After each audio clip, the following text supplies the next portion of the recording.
ഈ സീസണിൽ ദേവസ്വം ബോർഡ് 13,000-ഓളം ജീവനക്കാരുടെ കഞ്ഞുകുടിയാണ് മുട്ടിച്ചത്. ഭക്തർക്കൊപ്പം നിൽക്കാത്ത ദേവസ്വം ബോർഡിന് ഇതിലും നല്ല പണി കിട്ടാനില്ല. ദേവസ്വം ബോർഡിന്റെ കടുംപിടുത്തം കാരണം ബോർഡിനകത്ത് തന്നെ അതൃപ്തി രൂക്ഷമാവുകയാണ്. ഭക്തർക്കൊപ്പം നിൽക്കാത്ത ദേവസ്വം ബോർഡിന്റെ അമ്പലങ്ങളിൽ കാണിക്കയിടരുതെന്ന ഹിന്ദു സംഘടനകളുടെ പ്രചാരണം ഫലം കണ്ടു. Devaswom board president A Padmakumar തന്നെ അവസാനം സങ്കടത്തോടെ രംഗത്തെത്തി. ക്ഷേത്രങ്ങളിൽ കാണിക്കയിടരുതെന്ന പ്രചരണം ദേവസ്വം ബോർഡ് ക്ഷേത്രങ്ങളിലെ 13,000 ജീവനക്കാരുടെ ഉപജീവനത്തെ ബാധിക്കുമെന്ന് പത്മകുമാർ പറഞ്ഞു.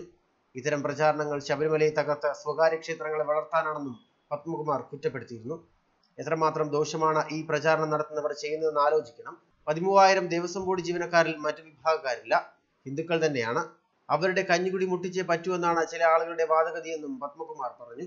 കാണിക്ക നൽകാതെ തിരുവിതാംകൂർ ദേവസ്വം ബോർഡിനെ തകർക്കണമെന്ന് ആരും കരുതണ്ട. ദേവസ്വം ബോർഡിലെ ജീവനക്കാരെയും പെൻഷൻകാരെയും ദ്രോഹിക്കുന്ന നടപടിയിൽ നിന്നും ഇത്തരക്കാർ പിന്മാറണം. ശബരിമലയ്ക്കായി വാദിക്കുന്നവർ തിരുവിതാംകൂർ ദേവസ്വം ബോർഡിന് കീഴിലുള്ള ചെറിയ ക്ഷേത്രങ്ങളെ തിരിഞ്ഞു നോക്കുക പോലും ചെയ്യുന്നില്ലെന്നും ദേവസ്വം ബോർഡ് പ്രസിഡന്റ് പറഞ്ഞു. ന്യൂസ് ഡെസ്ക് മലയാളി വാർത്ത.